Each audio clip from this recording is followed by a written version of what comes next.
A 22-year-old woman from Ireland was recently left with severe internal injuries after her butt plug was pulled through her body during an MRI scan. She apparently believed she was safe to insert it before the procedure, believing the plug was made entirely of silicone. But it actually contained a metal core, causing it to react to the scanner's powerful magnets. She's expected to recover in the hospital, but this is why doctors always say you should never wear a butt plug while getting an MRI. In another ridiculous MRI case in 2023, a Brazilian lawyer tragically died after a scanner caused his gun to fire inside of the machine. After being repeatedly asked by doctors to remove all metal objects, Leandro Novaes decided not to reveal that he had a gun in his waistband, which ended up firing into his stomach. He spent several weeks in the hospital before succumbing to his costly bad decision. This case was a big reason why doctors always remind their patients to remove any firearms before receiving an MRI.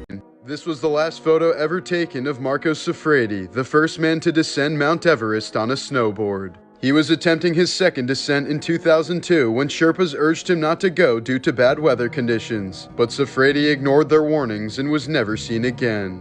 In 1999, Little League baseball player Kevin Stephen was hit in the chest by a baseball bat, causing his heart to suddenly stop. Luckily, off-duty nurse Penny Brown was in attendance and saved the boy's life by giving him CPR. 7 years later, Penny Brown was choking at a restaurant when one of the workers rushed over to give her the Heimlich maneuver, thus saving her life. That worker was Kevin Stephen. Jacques Hebert was a revolutionary French journalist during the Reign of Terror, who was heavily in favor of beheading anyone who disagreed with his radical views. After he accused Marie Antoinette of incest with her son, Hebert was sentenced to death via guillotine. He reportedly fainted several times on the way to his execution and screamed hysterically when placed under the blade. To amuse the crowd and make a statement, the executioners rigged the blade to stop inches from Hebert's neck. They did this 3 times before finally executing him on the 4th attempt. In 2016, Texas father Daniel Shaver was held up by police after he was seen pointing a pellet gun out of his hotel window. Several officers had rifles pointed at Schaefer in the hallway as he attempted to comply with them, but their commands were confusing and contradictory, especially since Shaver was drunk. For example, they told Shaver not to put his hands down for any reason before telling him to start crawling towards them. As Shaver was crawling and begging for his life, he reached back to pull his pants up and was killed instantly by Officer Philip Brailsford, who later claimed he thought Shaver was reaching for a weapon. Brailsford was charged with second-degree murder and found not guilty, since the full unedited footage wasn't released until hours after his acquittal. Brailsford was rehired by the department and reimbursed for all the medical expenses he paid while seeking treatment for the PTSD he claimed he acquired from the shooting. Because of this, Brailsford was medically retired and now collects a $2,500 pension every month. This 2022 photo shows 40-year-old Russian mother Anna Uskova moments before she jumped into a frozen river. She was apparently following a Christian Orthodox tradition of Epiphany and believed that jumping into the frigid water would rid her of sin. However, she jumped in at a bad angle and was quickly swept away by the powerful current, trapping her under the ice. Her husband immediately jumped in to rescue her while their children screamed in horror, but his efforts were unsuccessful and her body was recovered 10 days later. This was the truck belonging to Missouri town bully Ken McElroy after he was killed in broad daylight by an angry mob in 1981. Over the course of his life, McElroy was accused of dozens of felonies, including assault, child molestation, burglary, animal cruelty, arson, and statutory grape. He always managed to escape serving time until eventually being convicted of attempted murder, but McElroy appealed and was released on bond before he immediately threatened to kill several people. An angry mob then showed up at the bar he was drinking at and shot him several times in his truck while he was attempting to leave. Despite over 40 different witnesses, nobody admitted to seeing the murder take place and no one has been charged to this day. In 2013, well-respected meteorologist Tim Samaras became the first storm chaser killed by a tornado along with his son Paul and friend Carl. The Oklahoma tornado expanded from 1 mile to 2.6 miles in about 30 seconds and was the largest ever recorded. It suddenly took a sharp turn towards the group, leaving them screaming their last words over the radio, "We're gonna die." These were the final photos of extreme cave diver Dave Shaw just moments before his final dive into South Africa's Bushman's Hole. He blacked out at 872 feet while retrieving a fellow diver's body, and his helmet cam recorded his demise. Osama bin Laden's son Omar was severely beaten by his father for smiling too widely when he was a young boy. He trained in Al-Qaeda camps starting at 14 years old, but left the terrorist organization in 2000 since he didn't support the idea of killing innocent civilians. In 2006, Gail Laverne Grimes died in the hospital after surgeons spent 6 exhausting hours trying to separate her skin from a couch. The 500-pound woman had been sitting on her living room sofa for 6 years to the point where her skin had completely fused to the fabric. Rescue workers had to transport Gail in her couch using a trailer, and she ended up dying while still attached to it. Here's a photo of Marine Sergeant Tyler Ziegel and his partner Renee Klein on their wedding day in 2006, before she would end up divorcing him just 1 year later due to his disfigurement. While on tour in Iraq, Ziegel was critically injured in a suicide bombing, losing his left hand, 3 fingers on his right hand, part of his skull, and sight in one eye, while his ears, nose, and lips were completely burnt off. Unable to work, he relied on benefits from the VA, but they paid him much less than expected, so he struggled financially. In 2012, Ziegel tragically died from an overdose on morphine and alcohol at the young age of 30. In 2023, a 17-year-old high school student from Florida died from an allergic reaction to pistachio nuts. She reportedly asked the staff if the baklava being served contained any nuts and was told no, despite baklava always being made with nuts. The girl immediately started showing signs of a severe reaction and was allowed to leave school to pick up some Benadryl from a local pharmacy, but the school never called 911. The teenager soon went into anaphylactic shock, slipped into a coma, and tragically passed away. Her family is now suing the school for $50,000 for their critical negligence. Ariana Grande reportedly has a longtime stalker named Paige Neiman who tries to impersonate the famous singer. She's been obsessed with Grande since she was 12 years old and has allegedly undergone several plastic surgeries to look like her despite being only 20 years old. When the Titanic sank, the richest passenger on board was business mogul John Jacob Astor IV, who had enough money in his bank account to build 30 Titanics. He ended up giving up his spot in the final lifeboat to instead save the lives of a random woman and her daughter. These were the last photos of Garrett Miller, taken just minutes before a soccer goalpost tipped over and struck him in the head, killing him instantly. In 2013, a family dog named Killian was protecting a baby boy from an abusive babysitter by standing between them and growling at her. This made the boy's parents suspicious of the babysitter, so they hid a recording device under the couch and heard her swearing at the baby while possibly shaking and slapping him. The sitter eventually pleaded guilty to assault and battery of a child and was sentenced to 3 years in prison. In September of 2000, Celtics legend Paul Pierce was stabbed 11 times during a bar fight in Boston. He suffered wounds to his face, neck, and back, but despite nearly dying and undergoing surgery to repair serious damage to his lungs, Pierce was the only Celtics player to play in all 82 games the following season. I don't know what's happening, I'm sorry. Years later, Pierce revealed that he was severely depressed after the stabbing, dealing with constant paranoia over crowds and PTSD from the near-death experience. In 1951, Edward Harrison was playing a round of golf in Washington State when his driver snapped and the shaft pierced his gooch. He staggered in excruciating pain for about 100 yards before collapsing and bleeding out. In 2001, a Canadian man was staying over his mother's house so he could attend his father's funeral. While cleaning the kitchen, he apparently tripped over the open dishwasher door and fell onto the rack of knives that were standing upwards. He was impaled by several knives and eventually succumbed to his wounds. In 1998, Lenny Dieriksen was eating breakfast with his 19-year-old son when a stranger suddenly showed up at their Oklahoma farm. Lenny went out and spoke with the man for several minutes, before coming back inside and telling his son that the man wanted to look at one of his stud horses. But after leaving his home in the man's truck, Lenny never returned. He was apparently seen having lunch with the stranger at a local coffee shop a few hours later, but the trail went cold as the stud horse that Lenny mentioned was never visited that day. 6 months later, someone called 911 claiming he saw Lenny at a local bar, but he was gone before police could get there. The case remains unsolved to this day. In New Brunswick, Canada in 2013, 2 little boys were strangled to death by a 100-pound python while at a sleepover at their friend's house. The snake apparently snuck into the apartment through a vent connected to a pet shop below the boys' room. Experts claimed it's highly unlikely for a python to just go on a human killing spree, but the boys had gone to a petting zoo earlier in the day, so they may have smelled like food to the snake. The snake was euthanized, and the snake's owner was eventually found not guilty of negligent homicide. According to his memoir, when Vice President J.D. Vance was 12 years old, his drug-addicted mother was once driving erratically and threatened to crash her car to kill them both. J.D. had no choice but to jump out of the speeding vehicle and run to a nearby house for help. He now refers to this event as a turning point in his life, since it prompted him to move in with his non-abusive grandmother and work towards a more stable life.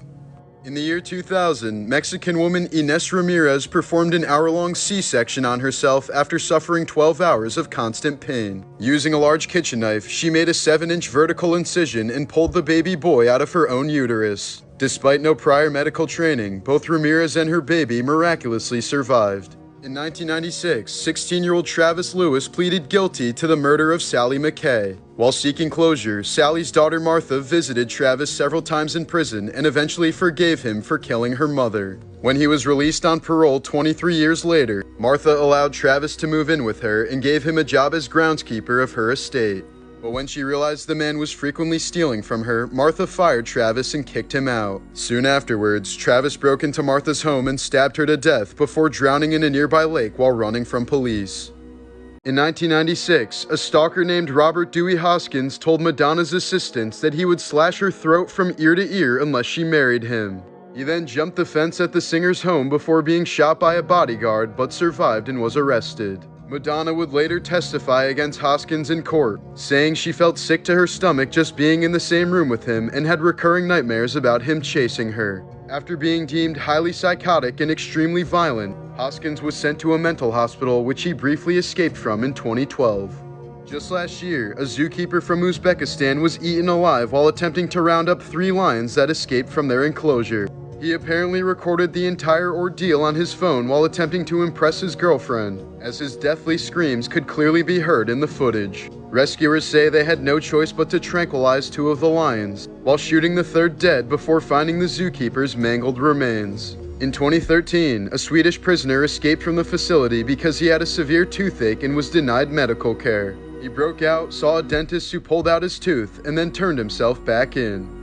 Starting when his son Uday was only 11 years old, Iraqi dictator Saddam Hussein often took the boy to witness his enemies being brutally tortured. These experiences apparently had a profound impact on young Uday, who grew up to become far worse than his father. His own relatives and personal acquaintances were reportedly terrified of him, since Uday was known to grape, torture, and murder anyone who disappointed him. During a dinner party in 1981, Uday murdered his dad's personal valet by repeatedly stabbing him with a carving knife in front of dozens of horrified guests. In 1995, Uday went on a shooting rampage at another party after his uncle made fun of his speech impediment. The shooting left 6 bodyguards dead and his uncle seriously injured, prompting Saddam to set his son's luxury car collection on fire. Uday was also known to arrest and torture Iraqi Olympic athletes when they didn't win a medal. In 2003, Uday was finally killed by an American task force at the age of 39. Last summer, 36-year-old Italian surfer Giuliana Manfrini died in a total freak accident while surfing off the coast of Indonesia. When she was catching a wave, a swordfish suddenly leaped out of the water and stabbed her directly in the chest with its bill. Despite immediate first aid from her surfing buddies and being rushed to a local hospital, she couldn't be saved. Here's the grave of a woman who chose to leave her name off and instead gave it the inscription, "I was somebody." She apparently told the cemetery sexton that eventually nobody would remember her anyway, so this inscription would at least be more memorable than she was. While on an African safari in 1963, Ernest Hemingway survived 2 plane crashes in a row. The first plane collided with a telephone wire and wound up in the Nile, leaving him with minor injuries. While Hemingway was being rescued from this first crash, the rescue plane also crashed. The plane caught on fire, so Ernest had to smash the door open with his head, causing extensive burns and a fractured skull. The novelist was presumed dead until he walked out of the jungle in high spirits, carrying bananas and a bottle of gin. Russian scientist Anatoly Bogorsky worked as a physicist on the largest particle accelerator in the Soviet Union. In 1978, he was checking a malfunctioning piece of equipment when one of the safety mechanisms failed, causing a high-energy proton beam to pass directly through his head. He reportedly saw a flash brighter than 1,000 suns, but didn't feel any pain. The beam had burned through parts of his skin, bone, and the brain tissue underneath, causing the left half of his face to swell up beyond recognition. Since it was believed that he received far more than a fatal dose of radiation, Bugorsky was taken to a clinic in Moscow where doctors could document his certain death. But miraculously, Bugorsky survived, completed his PhD, and continued working as a particle physicist. Nearly 50 years later, he's still alive to this day with relatively minor symptoms. This is the skull of a young girl whose remains were found in the trash deposit of a Jamestown fort building in 2013. As evidenced by the butchery marks seen on her forehead, she was believed to be the victim of cannibalism at the Jonestown colony in the winter of 1609. Known as the Starving Time, this period was marked by extreme desperation when it came to finding food due to a severe drought. The governor of Jamestown, George Percy, wrote that colonists ate horses, dogs, cats, vermin, and even dug up corpses from graves to consume. In one case, he reported that a man killed his pregnant wife, butchered her, preserved her with salt, and consumed her. Only 61 out of the original 500 colonists managed to survive the brutal winter. In 2016, a man who'd been continuously stalking Miranda Cosgrove apparently plotted to murder her. For 3 days, the stalker had been burying various weapons in Cosgrove's backyard, including knives and a rope. One day, he spent hours pacing around the area and eventually shot at a woman who looked like the iCarly actress. The man then performed self-immolation before turning the gun on himself right in Cosgrove's yard. Miranda has stated that she still lives in the same house but refuses to stay there alone ever since that traumatic incident. Earlier this year, inmates at a Miami prison managed to birth a child without ever even meeting each other face to face. 23-year-old Joanne DePaz and 29-year-old Daisy Link, both imprisoned for separate murder charges, started talking to each other through the air vents before falling in love and eventually wanting kids. Using a makeshift line made out of bedding, they passed Joanne's erectoplasm through the vents, while Daisy used a yeast infection applicator to inseminate herself. Against all odds, the plan worked, and the baby was born healthy. The pair are now in different prisons, while Joanne's mother is raising their baby girl. While investigating the illegal shark fin trade for the BBC special Gordon's Sharkbait in 2011, Gordon Ramsay and his crew were attacked by a group of men linked to drug networks in Costa Rica. They were held at gunpoint, doused with petrol, and told they would be killed if they continued filming. The shark fin trade continues to flourish to this day due to the high demand of shark fin soup, resulting in about 100 million sharks being killed every year. This was the obituary of Kathleen Demlow, who doesn't appear to be missed by her family. Here's a photo of Barbara Graham saying goodbye to her 2-year-old son Tommy before being executed via gas chamber in 1955. She was convicted for her part in the brutal murder of elderly widow Mabel Monahan during a home invasion gone wrong. In 1988, Hawaiian musician Israel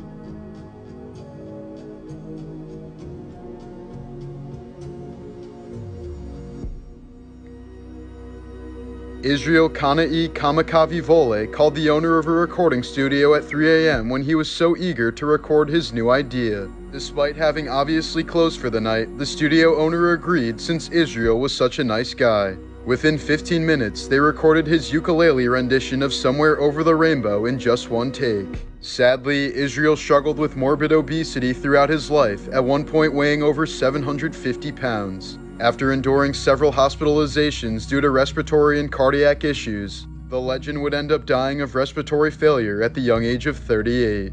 In 1978, Sex Pistols bassist Sid Vicious and his girlfriend Nancy Spungen hosted a party in their New York City hotel room, the morning after which Nancy was found dead in the bathroom with a single stab wound to her abdomen. Despite being comatose on drugs the entire night and having zero recollection, Vicious admitted to the stabbing and was charged with her murder. Many believe that Nancy was actually killed by a drug dealer who was attempting to rob the drugged-up couple, and that Vicious was totally incapable of harming her considering the state he was in. But the bass player ended up dying of a drug overdose while out on bail before he could stand trial, and the case was closed. In 1996, Maryland woman Sharon Lapaka was killed in a bizarre case of consensual homicide. She had emailed dozens of men asking them to torture and kill her for mutual sexual gratification before meeting a man named Robert Glass who would follow through with her request. One morning, Sharon left her husband a note saying she would never return and told him not to track down her killer. Glass ended up strangling her to death and was soon arrested after police found the emails and discovered Sharon's body on his property. He admitted to fulfilling her torture fantasy, but also maintained that her death was an accident. Glass pled guilty and was sentenced to 3 to 5 years before dying of a heart attack while in prison. A 71-year-old man from Africa has lived in total isolation for 55 years to stay away from women. At the age of 16, he locked himself into a home secured by a 15-foot fence to avoid any possible interactions with females. He reportedly suffers from gynophobia, an irrational fear of women. A 26-year-old mum from the UK has died after traveling to Turkey for a Brazilian butt lift. The official cause of death was a fat embolism after some of the injected fat apparently entered her bloodstream. Many health professionals consider BBLs to be barbaric procedures because of the significant health risks associated with them that are seldom discussed. In July of 1518, a French woman ran from her house and started dancing fervently in the street. Within a week, a few dozen others had joined her, and by the next month, hundreds fell victim to this dancing plague. They danced completely uncontrollably and seemingly without reason, often for days on end, until they collapsed from exhaustion or even died from heart attacks or strokes. Up to 400 people in total died before the phenomenon suddenly stopped. It's widely believed that the dancing plague was caused by stress-induced hysteria or poisoning from a wheat fungus called ergot. 1991, 11-year-old California girl J.C. Duggard was abducted by convicted sex offender Philip Garrido while waiting for her school bus. Garrido kept J.C. handcuffed in various tents and sheds that he built in his backyard where he would consistently abuse her. 7 months into her captivity, Garrido introduced J.C. to his wife Nancy, who brought the child a stuffed animal and chocolate milk while tearfully apologizing to her, but did nothing to free her. Instead, she helped her husband manipulate the young girl, at one point giving her 2 kittens before later taking them away. JC was eventually forced to bear a daughter at age 14 and another at 17, though she was never allowed to see a doctor. She remained missing for 18 years until a parole officer finally discovered her while investigating Garrido. He was sentenced to 431 years in prison, while his wife received 36 years to life. The state of California eventually awarded the Duggard family $20 million for its mishandling of the case. In 1994, 13-year-old Texas boy Nicholas Barkley went missing after playing basketball with some friends. 3 years later, he was found in Spain and reunited with his family, but something was very off. The boy who came back had darker hair, brown eyes instead of blue, and a French accent, while looking much older than Nicholas would have been at the time. But perhaps blinded by grief, the Barkley family accepted this boy without question despite these major differences. To be fair, he claimed his kidnappers had taken him to France, dyed his hair, and changed his eye color to hide his identity. But a private investigator would soon reveal the boy's true identity as Frederick Bourdon, a 23-year-old Frenchman with a history of impersonating missing kids. Bourdon had apparently been searching for love and affection that he never received as a child. Known as the Chameleon, he's assumed over 500 false identities throughout his life, including those of orphans. Meanwhile, the true fate of Nicholas Barkley remains unknown to this day.